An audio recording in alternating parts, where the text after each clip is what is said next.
Ogbongelicious Nigerians. Yes, the story when I carry come today na Sowore. I don't know what they happen, but I just before I start this video, I listened to what's his name, the interview when Sowore grant to Channels Television. I can't just look back to the level of attack when Sowore just mount on somewhere like Peter Gregory. And I just said, today I go address this matter. I'm not going to talk too much. I just mention I want to talk. And I want to link into another serious matter. First and foremost, Sowore a person will say, man, I get a lot of regard for. I believe saying a man when he be say they dogged for heart, when he be say they go after what he wants, you know, and all of that. The only thing we be say, man, this electoral window quite exposed. Now say, you know, if like say the response that I get for Sowore all these years, it just shows say like say, I don't know whether I really deserve the respect. The reason is very clear. You know, I look Sowore's activities in this electoral window. Sowore is not selling programs to Nigerians. It's not telling Nigerians how it's going to reverse Nigerians' economy. It's not telling Nigerians how it's going to solve the issue of insecurity. It's not telling Nigerians how, you know, our own, what's it called, electricity power generation is going to be improved. It's not telling Nigerians anything. As a matter of fact, the few things he has even mentioned in line with that, he doesn't tell Nigerians how to realize those things. Today, as I talk to you right now, the British Parliament right now, they discussed issues of cost of living, you know, the Sowore energy bill and all of that. And the Prime Minister, Liz Truss, is being squeezed. And the question has been, okay, you want to spend this and this and this and this to alleviate the high cost of living, to alleviate the soaring, you know, energy bills and all of that. The big question is, how do you hope to get the money? Because these things are very expensive things and all of that. How do you hope to get the money? This is what aspirants and candidates do in serious-minded people. They tell you, we will fix education. We will provide free education. We know that it is expensive, but we will get the money from here and get the money from there. Open up this and that window, then we can pay for that free education for at least for the next 8 years. It's not a question of just coming out to say, oh, we will make sure that we increase the power generation from 4,000 megawatts to 10,000 megawatts. How? How? And this is what makes the whole difference between Peter B and all of them, the others put together. And again, Sowore, I must let you know, my brother, you're my friend. As a matter of fact, you are an activist. But the issue of Nigerian presidential election, the presidency, not be SUG president. It's a serious business, my brother. It's not be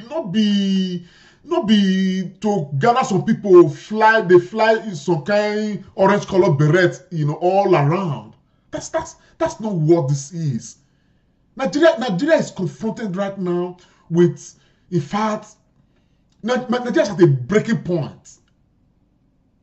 And Nigerians are looking at a Nigerian that ticks most of those boxes that can be presidential when elected. So what I tell you, my brother, it's unfortunate that you chose this path. I would have expected that this was will come like say you're jealous Peter Obi. I would have expected like you sell policies, you sell programs that Nigerians can buy. When Peter Obi entered Labour Party, you Sowore came out to say Labour Party got 4,000 and you were allocated at 10,000. Labour Party got 5,000. They were not allocated. You were allocated 30,000. And so therefore, now you people supposed to support, not be Peter Obi. That was very unfortunate. It looks jealous. Look, as a candidate, we're not the run for a contest election. Now go fit, bring candidates, come and tear them.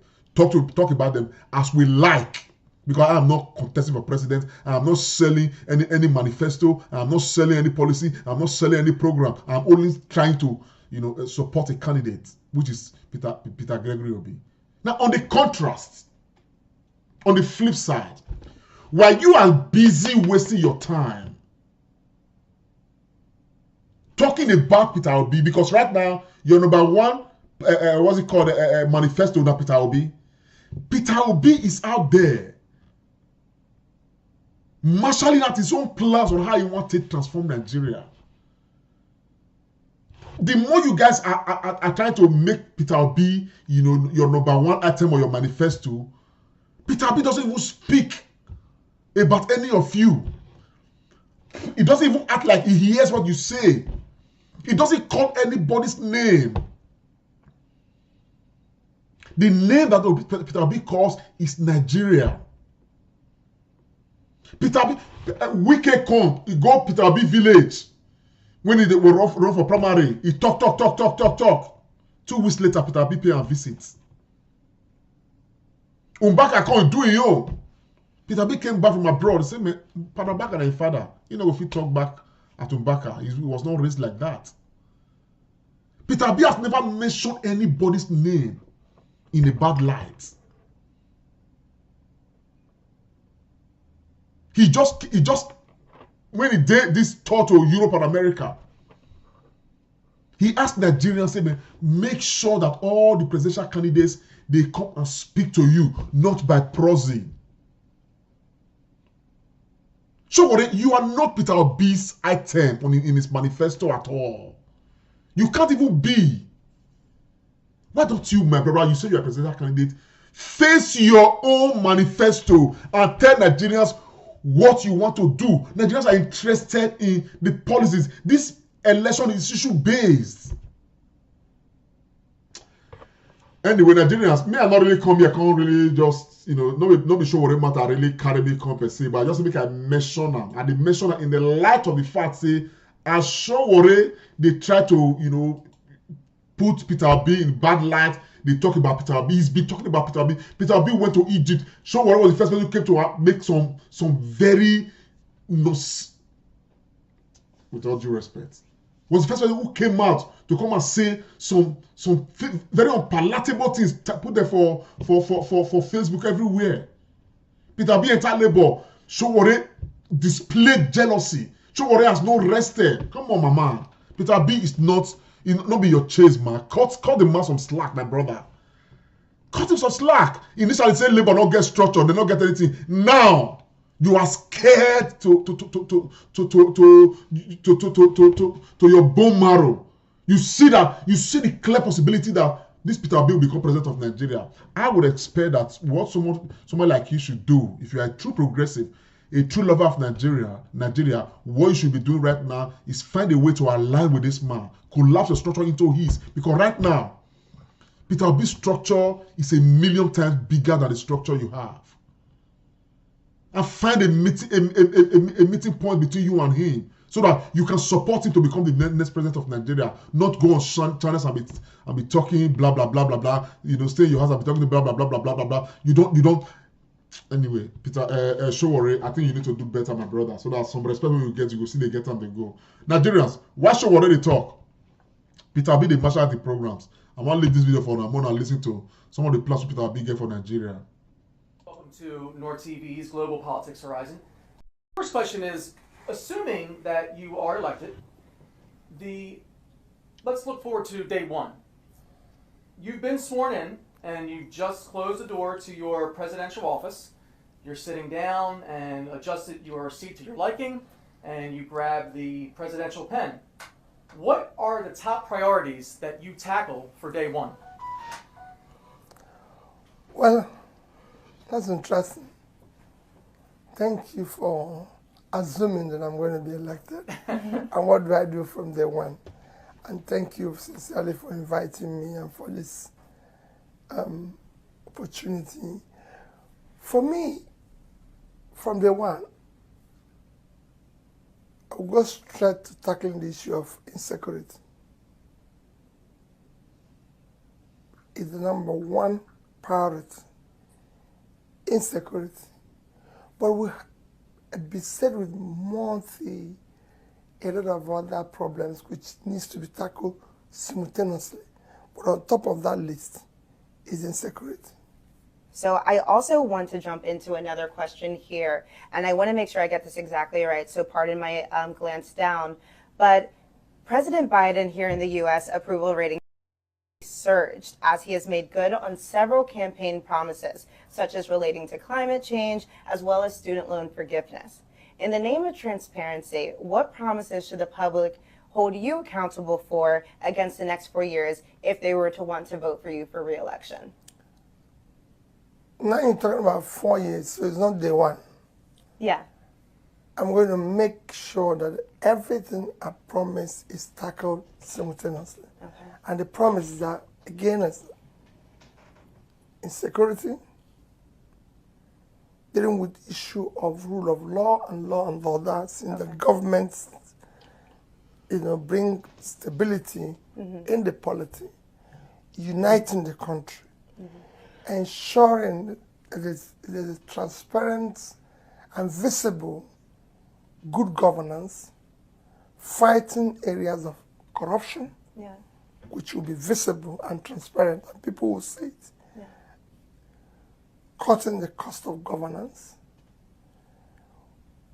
investing in human capital development, and ensuring that critical areas of infrastructure, like power, is seen to be tackled. Okay. And this, I've said, people will see, whatever we're doing will be visible, it will be measurable, people can see it. And I think that's very important for it to be visible and measurable. So that's something that we can look forward to. So thank you. That's great to know. Given the numerous challenges that Nigeria faces, corruption, like you mentioned, a lack of stable electricity, lack of job growth, etc., what message would you have for those who have already just simply given up? Well, like it's happened in every other nation. What we're going through now have happened in other nations. What it requires is just leadership. If we have a competent leadership with character and capacity, you start trying to pull the country out of all this. There's nothing difficult in saying, hey, today we're generating 4,000 megawatts of electricity, that we're going to move it in 4 years, in 5 years, from 4,000 to at least 10,000. It was the rocket science. We'll do it, people will see it, people will feel it. We're going to deal with the issue of corruption. It's something that is, I preach it every day. If the leader is not corrupt, his family and those around him are not, you reduce it by 70%. And whoever is doing it knows that he's going to face the law. So if you're caught in it, no question, nobody's above the law. And you start doing this. You see, when you start doing the right things, issue of what is even mentioned, job creation, if you tackle the intangible assets of insecurity, which is number one, deal with the issue of rule of law, law and order, invest in human capital development, you're going to start attracting people to come and invest local first, your diaspora, then foreigners. So also, anytime the question is asked, essentially, everyone always affirms that they believe in a more inclusive government. However, we've seen time and time again, whether it has to do with gender, ethnic group, physical ability, that action isn't necessarily taken. In your, if you were to be elected, what specific pledges can we hold you accountable for regarding to this subject? What it means inclusiveness, for me, it is about, I said it before, about competence and capability. As governor of the state, of one of the states in Nigeria, I had, for example, more women working for me than men. Okay. Because they were competent. Right. So it's not a question of, it's not something that you're entitled to. Right. You know, it's not an entitlement. Right. It is a question of, Absolutely. you know, we have to be qualified to work, because I need to engage and work with people who are qualified, who are competent, who have the capacity to do the job they're given. It's almost an exclusive consumption economy. and it's important to transition to production. And what specific industries would you be focusing on for that? That's what I've always preached. And I want to move the country from consumption to production. And when you talk about production, it is a whole vast thing. You start from, and I give you an example of what I'm saying. If you go to Nigeria, Nigeria has vast land, vast or cultivated land. It's a country that today is sitting on 923,000 square kilometers of land. Fertile land in most places and everything. So you need to move it. You need to get people to go back to the farm. Again, security issues in some of the farms. You need to deal with the security issues. To get those who have left their farmland to go back, and you need to have a development bank like agricultural bank to support more production in that sector so that they can feed themselves, Nigeria can feed itself, and export agricultural products, which is very critical to us. We need our greatest assets, when I mean assets in terms of physical assets today, is the land we have. So we have vast land, physical assets, which we can invest in, not oil. The land can give, if we manage it more effectively, it can give us more money than oil. But today we're dependent on oil. I mean, if oil had not saved Venezuela, we have 10 times more oil reserve than we have. It won't save us. And oil is a diminishing asset. Even in America, yeah. Texas is not the biggest state, it's California. Yep. We talk about two things: land, agriculture, and knowledge. And there's something for us. We can drive this through process. We can drive agriculture, we can drive knowledge. That's what's in our production. As I said, I will invest in agriculture, I will invest in knowledge. Again, the more you generate, transmit, and distribute more power, the more people go into manufacturing of finished goods. So these are specific areas that will help to create jobs, to everything, and that's what we need to do. Okay, so it sounds like subsistence farming and self-sustaining first, and then. Of course, no. We're going. No, it's not just subsistence. We're going to go into manufacturing as well, but we have to start at the base. You have to first have the agricultural product before you talk about manufacturing. So we're going to run everything together, but we must be productive. It's a country of 200 million people. Like I said, we have vast land, we have the population, and we have youthful population that are very energetic, and I can tell you, have the capacity to change the world. And so you did mention the youth, but brain drain is an enormous problem that Nigeria is facing right now. Many Nigerians abroad, including myself, dream of coming back home to build a home, to invest into Nigeria, to work in Nigeria, and contribute to it. However, many of us may be particularly scared due to the increasing violence that is partaking in the country. What is your action plan to fight against domestic terrorism in Nigeria? I'm not worried about brain drain. Mm-hmm. There will be brain gain. Because they're going to come back. When we fix the place, you'll be the first investors who will tell the world that we're doing well now. Right. Because same thing has happened everywhere in the world. It is those who left Asian countries that went back and turned it around. Mm-hmm. So you are going to come back and turn it around. When we bring stability, secure the place, ensure that we entreat rule of law and order, you'll come back. So it's a gain for us. Right. It might be a loss now because you've seen. So dealing with the issue of terrorism, what I said, when we deal with security, we will deal with it aggressively. I might not tell you, disclose exactly what we're going to do. Of course. But some of the measures we're going to do is that we're going to increase the manpower within and security agencies, equip them properly. Right. You know, support them with the political will to deal with the issue decisively. Have a multi-sectoral policing where we have police at the center, policing at the state, possibly at the local government, and even in the communities where we have security. Deal with it aggressively. Right. It's not, like I said, it's been done everywhere, and we can do it. Mm-hmm. Absolutely. Are there any misconceptions about your presidency and candidate run that you would like to address at this moment?